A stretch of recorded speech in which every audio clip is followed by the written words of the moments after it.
Yo, what's up mga tropa peeps? Welcome back to my vlog at magandang araw po sa inyong lahat. At ngayon po ang ating pong pag-uusapan ay dito po sa napipintong pagpapatawag at pag-attend nitong ating dating House Speaker Martin Romualdez doon po sa Senado dahil po sa hearing ng Blue Ribbon Committee. At ayon nga po kay Senator Panfilo Lacson ay ito ay siguradong a-attend at sigurado daw po itong pupunta.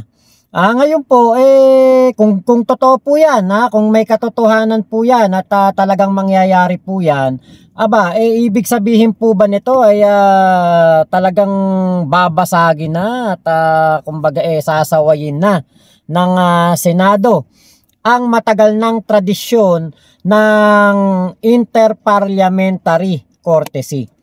Baka po kasi itong interparliamentary courtesy sa kauna-unahang pagkakataon ay matitibag na. Bakit po? Kung ang Senate Blue Ribbon Committee po ay lalabag po dito sa sinasabi nga pong interparliamentary courtesy, sa kauna-unahang pagkakataon po, meron pong isang dating House Speaker ang pinatawag at a-attend po, dadalo dito po sa pagdinig na ito. So, ito po ay isang hudyat na dapat po ay meron pong pagkakapantay-pantay. Dapat po isama rin ang mga senador na nababanggit po ng mga witness patungkol po dito sa pagnanakaw sa kaban ng bayan gamit ang flood control projects fund. Yung mga ghost project scam. 'Di ba? Maliwanag naman po na ito pong mga tradisyon ng Senado at ng Kongreso na ito po'y paggalang at pagrespeto nila sa isa't isa. Pero kung hindi na po makakakuha ng respeto ang Kongreso o ang Kamara, dapat po maging pantay-pantay dito at dapat po na hindi po ito ginagawa para po maiwasan ang pamumulitika at paninira sa kapwa mambabatas. Napaka-importante po niyan. Noon nga pong panahon ng EJK hearing sa Senado ng sa Kongreso ng Quadcom, pinatawag po ba si Bato at si Bongo? Di ba hindi? Bakit? Lagi nating nadidinig sa mga kongresista natin interparliamentary courtesy, pagrespeto. Pero parang ngayon po, parang ang dating, parang ina-under ba ng Senado ang Kamara de Representante? Diba? Ngayon po na meron pong hearing para po sa flood control project, babasagin po nito ang tradisyon at ipinatawag po si Congressman Romualdez at ang ilan pa pong mga kongresista. Ngayon, sino po ba talaga ang may pangalan sa flood control scandal? Matatanda ang sa sona po ng ating Pangulo, galit na galit po ang ating Pangulo sa katiwalian. At lumabas po sa investigasyon ng DPWH na ang mga sangkot po sa mga pinangalanan, mga DPWH official, ito pong si Bryce Hernandez, ito pong si Henry Alcantara at si Yusek Bernardo. Meron pang isa, yung sila JP Mendoza, mga kababayan ko yan, mga taga Bulacan. Ngayon, dito po sa mga salaysay nitong si Yusek Bernardo, Henry Alcantara at Bryce Hernandez, lumalabas po na binibigyan daw po nila dyan ng lagay ay etong si Chis Escudero, si Joel Villanueva at si Jinggoy. Kung pagkakapantay-pantay po ang talagang hangarin ng Senado, transparency at accountability, dapat po yata imbestigahan din etong tatlong to. Isama po at ipatawag po sa Senado hindi po bilang mga senador, kung hindi po bilang mga witness o kaya sila po'y mga mga resource person. 'Di ba? Yan po ang tama. Hindi po sila dapat ligtas dito kahit po sila mga senador. Ay wala, ito.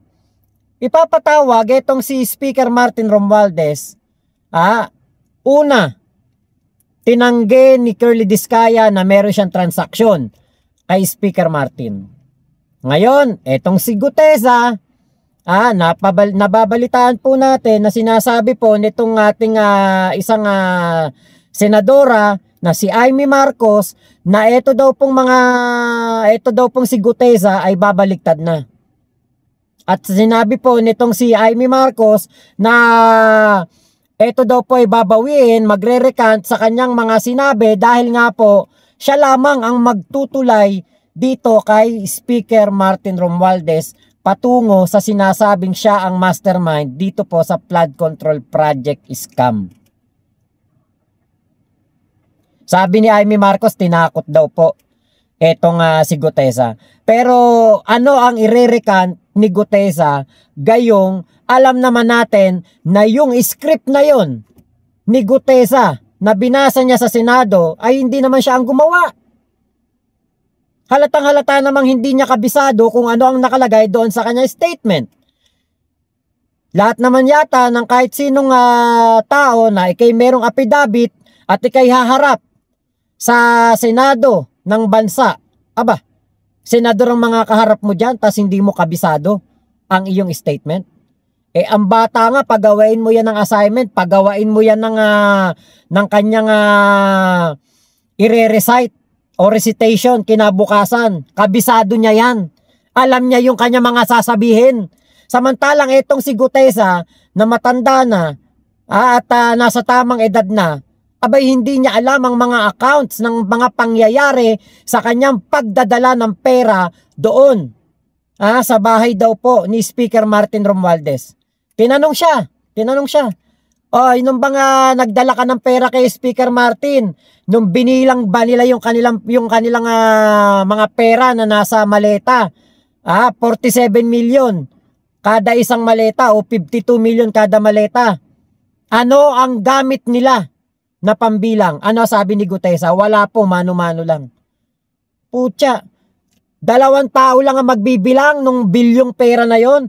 Aba, kahit 8 araw, 10 araw, 1 linggo, 1 buwan, hindi nila matatapos yun kung mano-mano lang.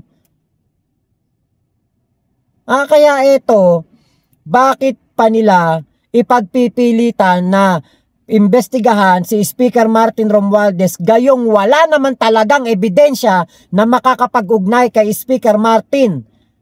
At etong si Gutesa ay nanganganib nga po na mag-recant. Ang sabi ni Amy Marcos, tinakot. Ang sabi ni Amy Marcos, tinutukan daw yung asawa at anak. Kayo ba'y maniniwala doon? Tingin nyo ba'y matatakot yan? Marines yan eh. Training pa lang yan, antindi na, tapos ganun lang matatakot. Pinuwersa, pinresure, katarantaduan yan. Kaya po, nako, ang pagtatago ni Gutesa after niyang humarap doon sa Senado, yun po ay isa ng senyales na meron pong mali. May red flag. Baka itong si Gutesa napasubo lang. At ang akala niya siguro may mga ebidensya siyang mailalabas. Pero wala pong ibinigay ang mga nag-utos sa kanya. Bagkus, purong paninira at puro lang po talaga itong puro lang talaga itong kumbaga operasyon para sirain talaga etong si Speaker Martin Romualdez sa Senado. At nakita po naman niya ng publiko kung paano po kino-coach etong si Marcoleta. Kino-coach ni Marcoleta itong si Gutesa. Halatang-halata naman yun. Di ba po? At galing po ito sa kampo ni Mike Defensor. Sino ba si Mike Defensor? Siya po ang naglabas kay Ador Mawanay. Sino si Ador Mawanay? Ang ginamit sa laban kay Panfilo Lacson. Si Panfilo Lacson po ay kinasuhan noong panahon ni Gloria. Ang naglabas si Mike Defensor. Dito sa witness na si Ador Mawanay. Ano nangyari kay Ador Mawanay? A few years later, lumabas, lumutang at sinabi po na siya po ay ginamit lamang para pabagsakin si Lacson. Kaya po ngayon, ang tanong nga po, saan po ba talaga ugat? Ang ugat ng katiwalian. Nasa implementasyon po yan ng stage sa DPWH. Implementation stage po sa DPWH, nagsisimula ang korupsyon. At hindi po sa pagbabalangkas ng budget. Ang Kamara po ay nagpasa ng pondo in good faith sa BICAM conference, pinangisiwaan ng mga senador kasama si Chis Escudero. Kaya kung may anomalya pong dapat na imbestigahan, bakit po si Speaker Martin Romualdez lang? Ang kasama nga sa BICAM si Chis Escudero at si Zaldico. Bakit si Chis Escudero hindi inimbestigahan? Di ba po? Bakit po hindi kasama ang mga senador na nasa BICAM? Kahit siya sila Grace po ipatawag. Sila JBRC to, pumirma yan sa BICAM. Bakit na kay Speaker Martin lang ang sisi? Bakit na kay Speaker Martin lang ang focus? Diba? Mapapaisip ka eh. Wala naman sa BICAM report si Speaker Martin. Hindi naman siya pumirma dyan. Hindi naman siya kasama dyan sa mga nagpunta sa BICAM meeting na yan. Kaya yan po ang napaka imposible dito ngayon sa pag-iimbestiga sa flood control project scam na yan. Ito lang po ang siguradong malinaw. Walang ebidensya laban po kay Speaker Martin Romualdez. Kaya nga po, kaya meron silang guteza. Kasi nga walang nagtutulay eh. 'Di ba sabi nga ni Chis Escudero, the name that cannot be named. The name that cannot be mentioned, nasabi rin ni Guteza. Pero ang tanong, ano ba ang dala ni Guteza? Peking dokumento, peking affidavit.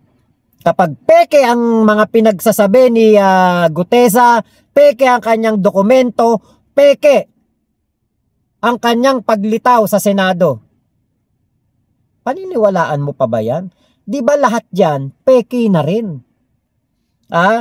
Ang testigo po laban sa kaya Speaker Martin discredited at meron pong political agenda. Doon pa lang, nung malaman natin, sinabi mismo ni Marcoleta, kinontak siya ni Mike Defensor. Doon pa lang may mali na. Bakit? Politically motivated na ang paglabas nitong si Guteza. Hindi na po in good faith.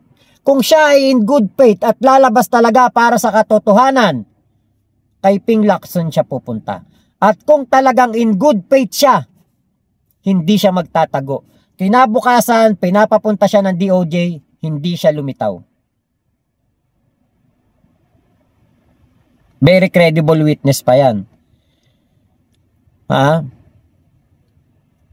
Tapos ang trail po ng korupsyon ay nababaan na agan, papunta po dito kay Chis, kay Jinggoy, at kay Joel Villanueva. Ano ba to? Nililigtas ba ng Senado ang kanilang mga kasama sa Senado? Inililigtas ba nila yan? Parang, ano ba to, Senator Ping? Alam niyo si Senator Ping Lacson, hindi ko yan binoto noong panahon ng election 2022. Pero ngayong 2025, binoto ko yan, pati si Tito Sen. Pero bakit ganun? Parang ang pinupunta po ng Senate hearing sa mga flood control projects, parang papunta po sa karimlan at parang meron pong pinoprotektahan. Kung may respeto po sana sa interparliamentary courtesy, dapat pong iwasan ng Senado ang pamumulitika. Dahil ang Kongreso po umiiwas din po sa pamumulitika at iniiwasan po nila na maipatawag ang mga senador katulad nitong si Bongo at ni Bato de la Rosa na sangkot po sa flood control project. Ay, hindi pala. Sa EJK. Sa EJK pala. Actually, mas matindi nga yung sa kaso nitong si Bato at ni Bongo dahil EJK po yun. Pero hindi po sila pinatawag. Ang buhay po hindi na maibabalik. Pero ang pera po, masisipag po mga Pilipino. Habang meron pong mga Pilipinong nagbabayad ng tax, maibabalik po ang nawalang pondo. 'Di ba? Kikitain pa rin po ng gobyerno ang nawalang pondo. Hindi po katulad ng buhay ng mga EJK victims na hindi na po maibabalik.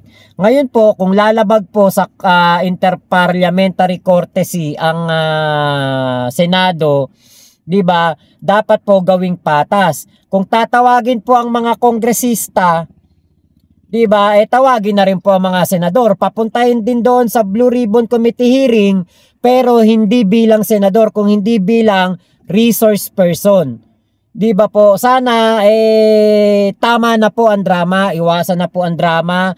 Dapat po patas at hindi po patas-patasan o kumbagay nagpapanggap lamang na patas, pero yun pala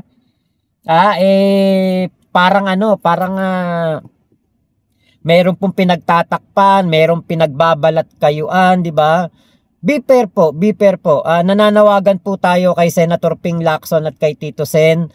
Interparliamentary courtesy, pairalin. Kung hindi talaga kaya, ipatawag maging patas, ipatawag ang mga senador na nabanggit nila Bryce Hernandez, tapos hindi bilang senador, kung hindi bilang isang resource person na magpapaliwanag sa kanyang mga alegasyon sa kanya ng mga taga DPWH. So, yun lamang po. Maraming salamat sa pagsama nyo sa vlog ko na ito. Ingat po kayo. Nasan mang panig kayo ng mundo, Momo, chup chup. Love you, love you. God bless us all, Pilipinas. God first. Salamat po.